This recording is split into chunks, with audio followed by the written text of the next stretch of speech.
কাষ চাপিছে লোকসভা নিৰ্বাচনৰ ফলাফলৰ দিন 4 জুনত ফলাফল কোন সমষ্টিত কেনে হ'ব ফলাফল উদ্বিগ্নতা বাঢ়িছে প্ৰাৰ্থীসকলৰ অন্তিম হিচাপ নিকাচত ব্যস্ত প্ৰাৰ্থী শোণিতপুৰ সমষ্টিত কি হ'ব ফলাফল কিমান আশাবাদী বিজেপি প্ৰাৰ্থী ৰঞ্জিত দত্ত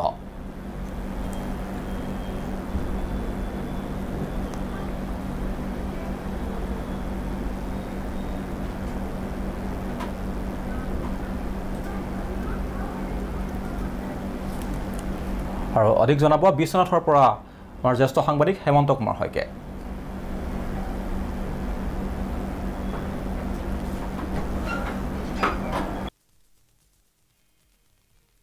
4 জুন সমাগত আৰু সেইদিনাই দেশৰ যে লোকসভা নিৰ্বাচন সেই লোকসভা নিৰ্বাচনৰ ফলাফল ঘোষণা হ'ব আৰু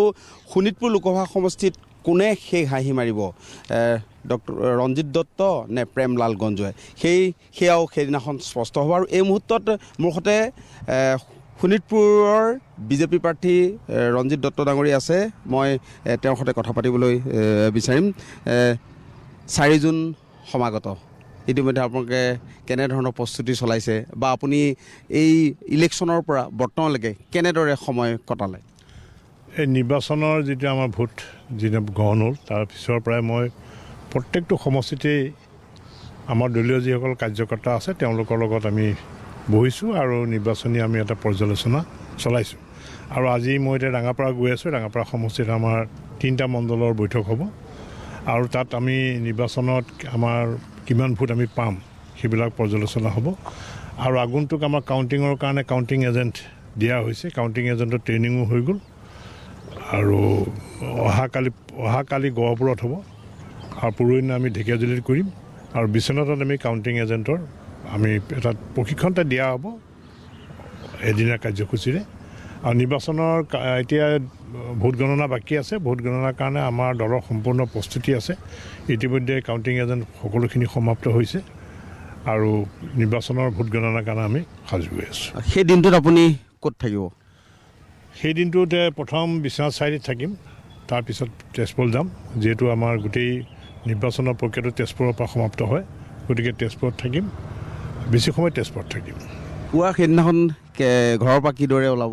পুৱাটো নৈমিত্তিক যিটো মোৰ কাৰ্যসূচী থাকে ৰাতিপুৱা মই পূজা কৰোঁ পূজা কৰি মই ওলাওঁ ঘৰৰ পৰা সেইটো মই সদায় মোৰ ডেইলি ৰুটিনত আছে আৰু সেইদিনা সেই কাৰ্যসূচীৰে মই আৰম্ভ কৰিম আৰু মই ভাবোঁ যে এইবাৰ শোণিতপুৰবাসী ৰাইজে আমাক যথেষ্ট মৰম দিছে আশীৰ্বাদ নিশ্চয় আছে হয় আপুনি বিভিন্ন সমষ্টিত গৈছে পৰ্যালোচনাও কৰিছে যে কি কেনেকৈ ধৰণৰ আপুনি আচলতে যে কিমান ভোটত জয় আপোনাৰ সুনিশ্চিত বুলি আপুনি ভাবিছে কোনটো সমষ্টি শোণিতপুৰত চাওক শোণিতপুৰত আমাৰ বিধায়কসকলে খুব ভালভাৱে এইবাৰ নিৰ্বাচনটো তেওঁলোকে পৰিচালিত কৰিছে অকল বিধায়ক নহয় একে বুথৰ লেভেলৰ বুথৰ সভাপতি বিভিন্ন মৰ্চা আৰু আমাৰ মণ্ডলৰ যিখন দায়িত্বত থকা ব্যক্তি তেওঁলোকে খুব সুন্দৰভাৱে এইবাৰ নিৰ্বাচনটো পৰিচালিত কৰিলে কোনো ধৰণৰ অপ্ৰীতিকৰ ঘটনা হোৱা নাই গতিকে বিধায়কসকলেতো তেওঁলোকে আপ্ৰাণ চেষ্টা কৰিছে তেওঁলোকে এটা সমষ্টিত 1 লাখকৈ ভোট দিয়াৰ পৰিকল্পনা কৰিছে গতিকে আমাৰ যিটো এছেছমেণ্ট আমি এছেছমেণ্ট কৰি পাইছোঁ আমি বিধায়কৰ লগতো বহিছোঁ দলৰ কাৰ্যকৰ্তাৰ লগতো বহিছোঁ আমি 8 লাখৰ ওপৰত আমি ভোট পাব লাগে শোণিতপুৰ সংসদীয় সমষ্টি আপোনাৰ নিকট প্ৰতিদ্বন্দ্বী কংগ্ৰেছৰে হ'ব এইটো কংগ্ৰেছৰে হ'ব নিকট প্ৰতিদ্বন্দ্বী আমি 8 লাখ ভোট আমাৰ 9টা সমষ্টিৰ পৰা আমি পাব লাগে ভোটৰ পাৰ্চেণ্টেজৰ পলিঙৰ পাৰ্চেণ্টেজ খুব ভাল ইয়াত প্ৰায় আমি যদি পোষ্টেল বেলটবিলাক যদি আমি কাউণ্ট কৰোঁ তেতিয়াহ'লে আমাৰ 80% ওপৰত গুচি যাব এনেও 78.99 আছে পাৰ্চেণ্টেজ গতিকে মই ভাবোঁ যে পোষ্টেল বেলট হ'লে আৰু আমি 1.5% আমাৰ বেছি ভোট আমি পাম বিজয় সুনিশ্চিত এই আছিল শোণিতপুৰৰ বিজেপি প্ৰাৰ্থী ৰঞ্জিত দত্ত আৰু তেওঁ আপোনাক ধন্যবাদ জনাইছোঁ